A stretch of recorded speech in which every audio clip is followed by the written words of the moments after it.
The staircase groaned under Nathan Brooks' boots, each step a protest from the old oak treads of Clara Mitchell's home. He wrestled a mid-century armoire down the narrow passage, its walnut bulk heavy as a coffin, his calloused hands gripping the edges like they were anchoring him to the earth. Sweat stung his eyes, but he didn't blink.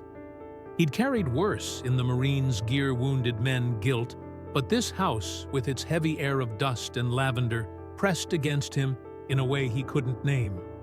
A faint clatter like glass tapping glass came from the window at the stairs' base. Nathan froze, muscles taut, scanning the dim hallway. Nothing.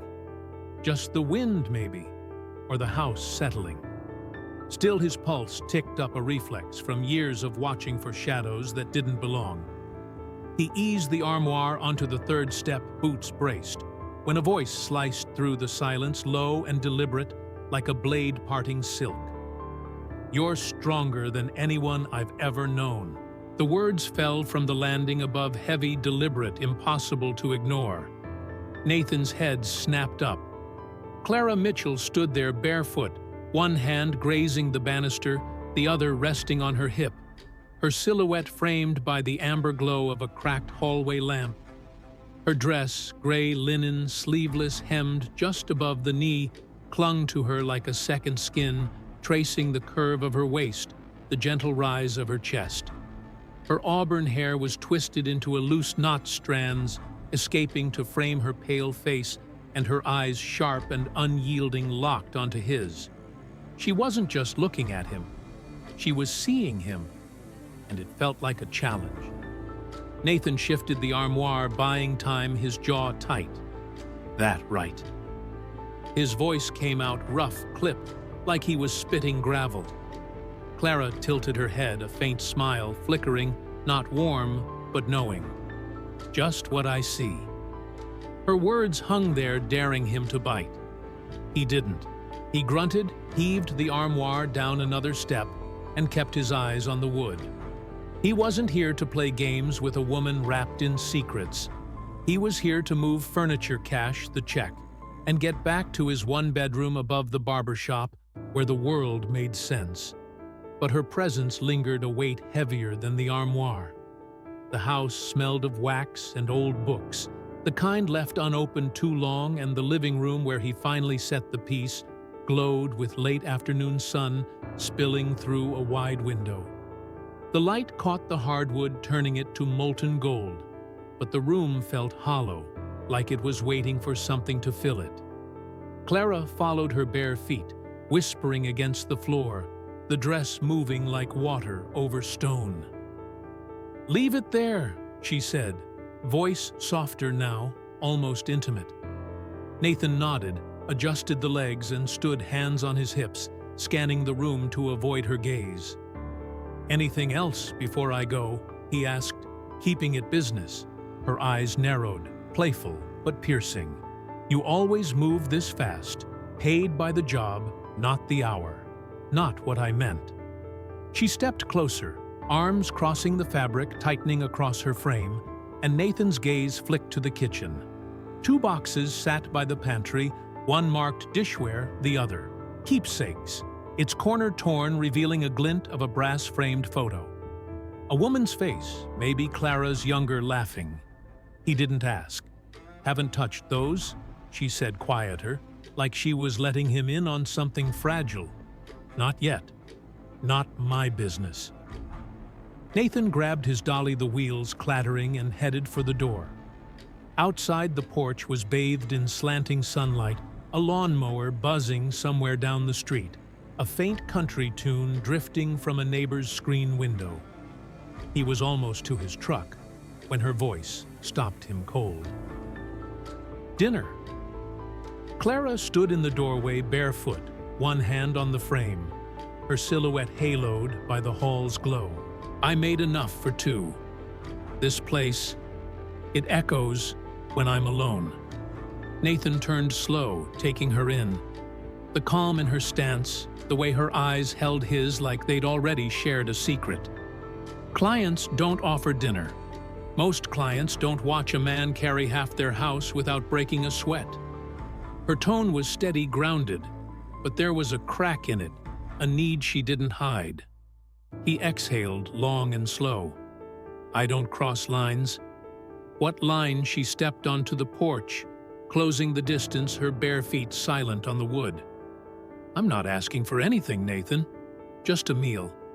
The air thickened, time stretching. 1 second. 2. "Got another job."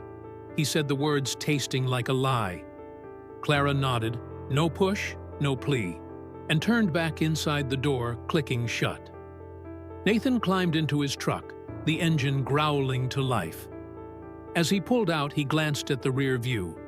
She was at the window now, arms folded, watching, not smiling, just there. He turned onto Maple Street, her voice clawing at him.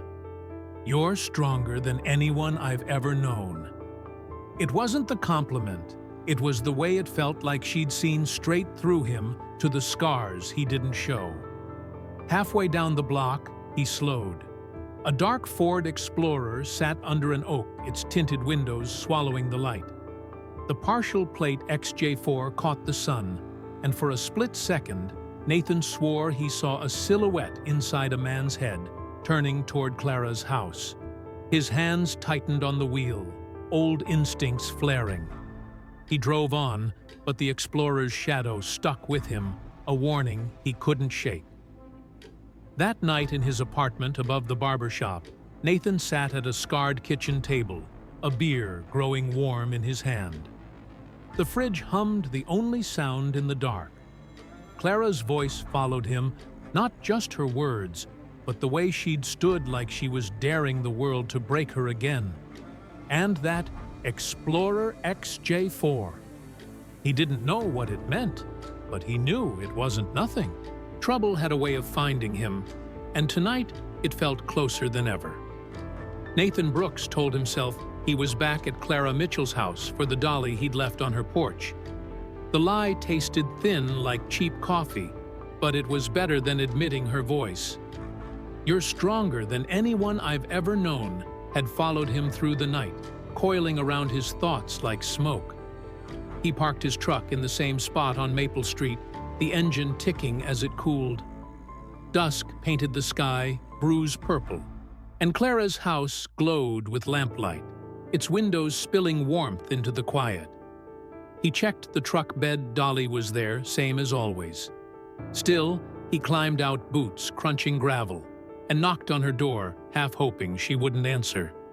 Clara opened it like she'd been waiting barefoot again, in a soft red cotton dress that hugged her waist and fell just past her knees. No makeup, just the faint flush of her cheeks and those sharp eyes that saw too much. "Took you long enough," she said, already turning toward the kitchen, her voice light but laced with something heavier. Nathan stepped inside, the air thick with garlic, rosemary, and simmering chicken. "Didn't say I was coming," he muttered, closing the door. "You didn't have to." She glanced over her shoulder, a knowing curve to her lips. The kitchen was alive, transformed from the hollow space he'd seen yesterday. Candles flickered on the windowsill, casting shadows that danced across the walls.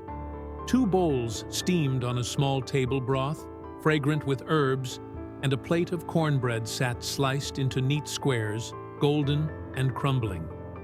Nathan's stomach growled, betraying him. "You didn't need to do this," he said, pulling out a chair. "It's not trouble." Clara poured water into his glass, her movements deliberate, like she was measuring the space between them. "I needed to cook, and you didn't exactly bolt last time. Didn't stay either." He met her gaze, steady but guarded. "You stayed enough." She sat across from him, cradling her glass, and they ate in silence at first, not awkward, but peaceful, like the soup was speaking for them. The broth was rich vegetables, tender herbs clinging to the tongue, just right, comfort in a spoon. Nathan felt the weight of the day lift, if only a little. Clara broke the quiet. "You don't talk much, do you?" "No need." He tore a piece of cornbread crumbs, scattering. "My mom used to say a quiet man's either hiding something or holding it together." Her tone was soft, probing. Nathan's eyes flicked up. She sound like mine. Raised me and my brother alone. Kept a bat by the door, cross over the stove. Clara laughed a sound like wind chimes, sudden and bright. Southern mama, huh? Through and through. He paused, then added, she's gone now. Cancer. Never smoked, but cleaned offices where folks did. Her expression softened, eyes deepening. I'm sorry. My dad went quick car wreck when I was 12. No goodbye, just gone. She looked at her bowl, stirring it slowly. Leaves a different kind of empty. Nathan nodded, the silence settling again, heavier, but not uncomfortable. He saw her then, not just the dress or the poise, but the cracks, beneath the kind you only notice when you've got your own. He wanted to ask about the keepsakes box, the photo, but the words wouldn't come. Instead, he said, this house feels like it's got stories. Too many, she whispered almost to herself. Before he could respond, a crash shattered the quiet glass, exploding in the backyard, sharp and violent. Nathan was on his feet in an instant, instincts flaring, his hand reaching for a knife that wasn't there. Clara froze, her spoon clattering to the table, eyes wide, but not surprised, like she'd been waiting for something to break. Stay here, Nathan said, voice low, already moving toward the back door. The backyard was dark, the moon a sliver behind clouds. Shards of a broken window glinted on the patio, and in the center lay a brick, a folded paper taped to it. Nathan scanned the tree line. Clara's lot backed onto woods, secluded, no neighbors close. No movement, no sound, but his own breath. He crouched, careful not to touch the brick, and peeled back the paper. Typed, no signature, you can't hide. Clara appeared behind him, arms crossed tight, her dress catching the faint light. It's him, she said, voice hollow. Victor. Your ex. Nathan stood, the note crumpling in his fist. She nodded, jaw tight. He doesn't let go. Nathan's eyes narrowed, the Ford Explorer XJ4 flashing in his mind. He's done this before. Not like this. She hugged herself, shivering despite the warm night. But he watches. Always has. Nathan stepped closer, not touching, just near enough to matter. You're not alone now. The words came out before he could stop them, and he wasn't sure who they were for. Clara looked up, her eyes searching his, and for a moment the world shrank to just them, the brick forgotten. We need to board this up, he said, breaking the spell. Got any plywood? In the garage. She led him there, her steps steady now, like his presence anchored her. They worked in silence, nailing a board over the broken window, the hammer's rhythm a counterpoint to the night's unease. When they finished, Nathan checked the locks, his mind already mapping the house's weak points. You don't have to stay, Clara said back in the kitchen, her voice softer now. I'm not leaving you with a busted window and some asshole throwing bricks. He leaned against the counter, arms crossed. I'll take the couch. She didn't argue, just nodded, a flicker of relief in her eyes. Nathan settled on the couch, the house creaking around him, the note's words, you can't hide, burning in his mind. He didn't sleep. He listened, watched, and wondered what kind of man thought a brick was a message. And as the candles burned low, Clara's footsteps padded upstairs, leaving him alone with the dark, and a promise he hadn't meant to make. Sunday morning arrived, cloaked in silver mist, the air heavy with the scent of wet leaves and damp earth. Nathan Brooks parked across from Clara Mitchell's house at 9:58 a.m., his truck's engine still warm. The place looked softer in the daylight, less like a stage for secrets, but the crooked mailbox and a creaking porch step betrayed its imperfections. He hadn't planned to come back, not after the brick, and that typed note, you can't hide, but Clara's words, Sunday 10. Urdziru. There's more soup had rooted in him, quiet but persistent. He knocked lighter than before and waited. Clara opened the door, barefoot, hair damp from a shower tied in a loose knot. She wore a cream sweater that slipped off one shoulder, and dark leggings, no makeup, just her raw, unguarded. "Didn't think you'd show," she said, stepping aside, a flicker of surprise in her eyes. "You said 10. Nathan stepped in the house, smelling of cinnamon and coffee, warm and lived in. "I say a lot when I'm nervous." She led him to the kitchen where 2 mugs sat by a half-empty French press. A tray of canned cinnamon rolls, still warm, glistened on the table. "Not homemade," she added quickly. "Don't get ideas." Nathan took a bite, the sweetness grounding him. "Still counts." They sat by the window, raindrops clinging to the glass, blurring the street into a soft haze. The silence was easy, like they'd done this before. Clara sipped her coffee, then asked, "Ever think you'd be here Sunday morning, eating store-bought rolls with a stranger?" "Nope." He leaned back, arms crossed. "You never." Her smile was small, real. They talked about small things, her childhood dog, his rusted '98 Chevy that broke down every winter. But Nathan's eyes kept drifting to the street, where shadows shifted under the oaks. By noon, a notification buzzed on Clara's phone.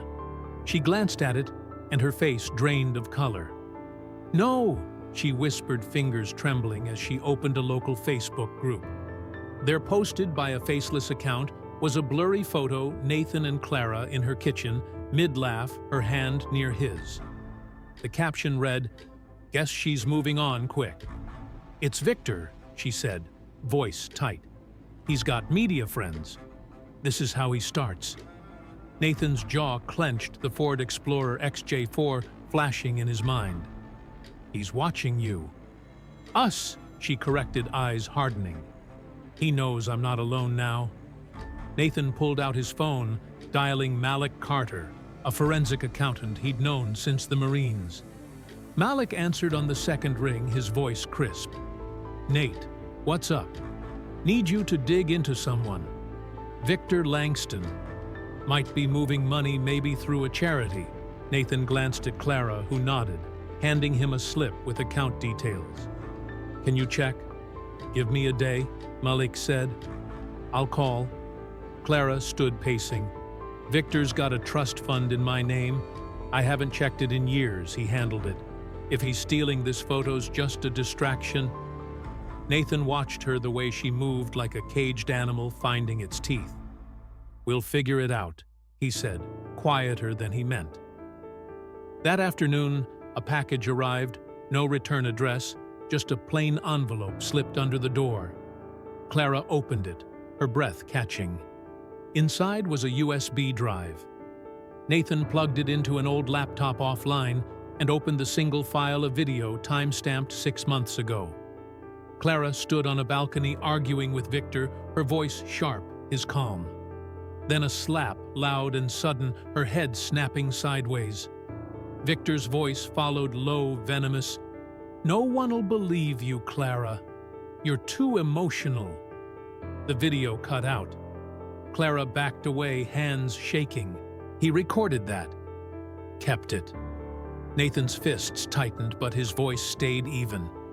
"He's trying to scare you." "It's working," she admitted, then straightened. "But I'm done running." Her eyes burned, not with fear, but with something fiercer. "We use this. We fight back." Nathan nodded, a plan forming. "Malik'll find the money trail. We get proof we hit him where it hurts."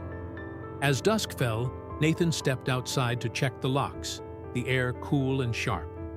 The street was quiet, too quiet, until a low rumble broke the silence. The Ford Explorer XJ4 rolled by, slow, its tinted windows swallowing the fading light. Nathan froze, catching a glint of metal in the driver's hand, just visible through a cracked window, a gun held low, not aimed but there. The car didn't stop, just turned down the next street, vanishing into the gloom. Nathan's pulse thrummed, but he didn't run inside. He memorized the car, the plate, the way it moved. Back in the kitchen, Clara was pouring more coffee, her hands steadier now. He didn't tell her about the gun, not yet. She'd had enough fear for one day. "We're not waiting for him to make the next move," he said instead. "Malik's on it. We'll find what he's hiding." Clara looked at him, her sweater slipping further, exposing the curve of her shoulder. "You don't have to do this, Nathan." "I know." He held her gaze, the room shrinking around them. "But I'm here." She nodded, a spark of trust in her eyes, and for the first time Nathan felt the weight of her fight settle on his shoulders, not as a burden, but as a choice. Outside, the wind stirred the trees, but inside something had shifted. Clara wasn't just surviving anymore. She was ready to strike. The morning sun slanted through Clara Mitchell's kitchen, but the air was thick with tension, like the hush before a storm. Nathan Brooks stood by the counter, coffee mug in hand, his eyes locked on Malik Carter's laptop screen. Malik Sharp, in a navy blazer, tapped keys with precision, his face grim. "Victor's been funneling money through a fake charity," he said, pointing to a spreadsheet. "Over $300 orders siphoned to a shell company in Nevada. Private jets, a Miami condo, none of it went to cancer research." Clara, in a fitted black blouse and jeans, paced behind them, her arms crossed tight. "Can we prove it's him?" she asked, voice steady but edged. Malik nodded. "It's tight, but I've got transfer records and emails. We need a clean leak, someone he can't touch." Nathan's jaw tightened, the Ford Explorer XJ4 and its gunman flashing in his mind. "Got someone in mind?" Malik pulled up a profile. Ellen Walsh, a former federal prosecutor turned investigative journalist, mid-50s, with eyes that could cut glass. She's in Arizona, works off-grid, only publishes airtight stories. Hates guys like Victor. Clara stopped pacing. "Set it up." That afternoon, Malik found something else. Checking Clara's security system for weaknesses, he noticed odd data spikes. "Someone's been accessing your cameras," he said, prying open a vent above the kitchen. A tiny lens glinted wired into the duct. Clara's face paled. "He's been watching me. Inside my house." Nathan's fists clenched, but he kept his voice even. "How many? 3 so far, kitchen, living room, hall." Malik's tone was flat professional, but his eyes burned. Professionally done. "You wouldn't notice unless you looked." Clara sank into a chair, hands trembling. "All this time." Nathan crouched beside her. "He's losing control, Clara. That's why he's doing this." She nodded, jaw tightening, and stood. "Call Ellen. Now." By evening, Ellen Walsh was on a secure line, her voice crisp. "Malik, what's the play?" Malik laid it out. Victor's fraud, the abuse video, Clara's story. A pause. "Then I'm there in 10 hours. No cameras, no press." Nathan stayed on Clara's couch again, senses sharp, the hidden camera's violation gnawing at him. He didn't sleep. The next morning, Nathan was at Randall's Auto swapping brake pads in the back lot when a black SUV pulled up, not the Explorer, but close enough. A man stepped out, Victor Langston, tall, mid-40s, in a tailored coat that screamed money. His cologne hit Nathan like a cheap punch. Nathan Brooks. Victor's voice was smooth, clipped. Nathan didn't stand, just kept working, wrench turning. "Depends who's asking." "Victor Langston. I believe you've met my ex-wife." Nathan stood now, slow, deliberate, wiping his hands on a rag. "Got something to say?" Victor smirked. "Clara's fragile. You're a phase, a rebound. This won't last." Nathan stepped closer, voice low. "You show up at her house again, anywhere near her. I'm not talking next time." Victor's eyes flashed, but he backed off, climbing into his SUV without a word. Nathan watched it peel away his pulse, steady but hot. That night, Clara's house was dark, save for a single lamp. Nathan stayed over uneasy after Victor's visit. At 2 a.m., a floorboard creaked, not the house settling. Nathan was up silent, moving toward the sound. A shadow shifted in the hall, a man in black gloved rifling through Clara's desk. Nathan tackled him, pinning him to the floor, a knee in his back. "Who sent you?" The man grunted, a burner phone slipping from his pocket. Nathan checked it. Texts from Victor: find trust papers, no trace. Clara appeared wide-eyed, clutching a phone. "He was after these," she said, holding bank statements. The thug was zip-tied left for police, but Nathan knew Victor would dodge this. By dawn, Ellen arrived, boots scuffing Clara's porch leather jacket, worn but sharp. Clara told her everything: the slap, the cameras, the stolen money. Ellen's pen never stopped. "This is your sword," she said, holding up the abuse video. "You're ready?" Clara nodded, fierce. 2 days later, Ellen's story hit at 5 a.m. Hedge fund CEO embezzles millions, abuses ex-wife. It spread like wildfire Twitter, cable news forums. Clara released the video on a non-profit platform, raw, unedited. The public rallied, messages flooding in. "You're not alone." Victor's team denied it by noon, filing a defamation suit, but it was too late. His world was cracking. Clara faced Victor at his lawyer's office, Ellen by her side, Nathan waiting in the car, tense. Victor looked hollow, his suit pristine, but his eyes darting. "Clara, this is beneath you," he started, palms up. She cut him off, voice like steel. "You hit me, stole from me, watched me in my own home, and you think I'm the one who's low." Victor flinched, mask slipping. "You'll regret this." "No," she said, standing. "You will." She walked out, heels clicking each step, a reclaiming. In the car, Nathan glanced at her. "How'd it feel?" "Like breathing again," she said, a slow smile breaking through. For the first time, Clara Mitchell felt her name was hers, not a chain Victor could pull. Nathan drove the town blurring past, and though the fight wasn't over, they'd struck a blow that echoed. The Blue Ridge Mountains cradled the horizon, their peaks softening under a lavender dusk. As Clara Mitchell sat on the wraparound porch of her new home, a modest craftsman just outside Asheville, the air carried the scent of pine and cooling earth, and in her lap rested a worn poetry book, its pages dog-eared from her mother's hands. Clara traced the spine, a ritual of grounding her gold pendant, a gift from her mother glinting at her collarbone.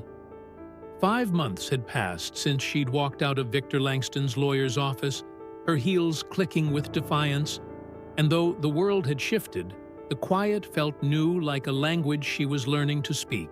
Nathan Brooks worked in the yard, his flannel sleeves rolled up, sweat darkening his shoulders as he hammered a new fence post into place. His movements were steady, deliberate, the way he'd always been, carrying her furniture, boarding her windows, standing by her when Victor's world crumbled. Every now and then he glanced at her, not to check, but to know she was there. She always was. When he finished, he joined her on the porch, wiping his hands on his jeans. "Fence is good now," he said, sitting beside her. "No more foxes in the garden." Clara smiled, soft and unguarded. "They'll miss their free lunch." She offered him a glass of iced tea, their fingers brushing a small spark in the fading light. They sat watching the sky deepen, the silence comfortable, like an old song they both knew. "You staying here?" Nathan asked, his voice low, careful. "With everything out, people might come knocking. Reporters, curious types." "I'm done hiding," Clara said, her gaze steady on the mountains. "They can knock. Doesn't mean I'll open the door." She paused, then added, "This place feels like mine. First time I've had that." Nathan nodded, his eyes tracing her profile, the faint scar on her cheek barely visible from a life before him. Victor's indictment had come through weeks ago, his empire gutted by lawsuits and headlines.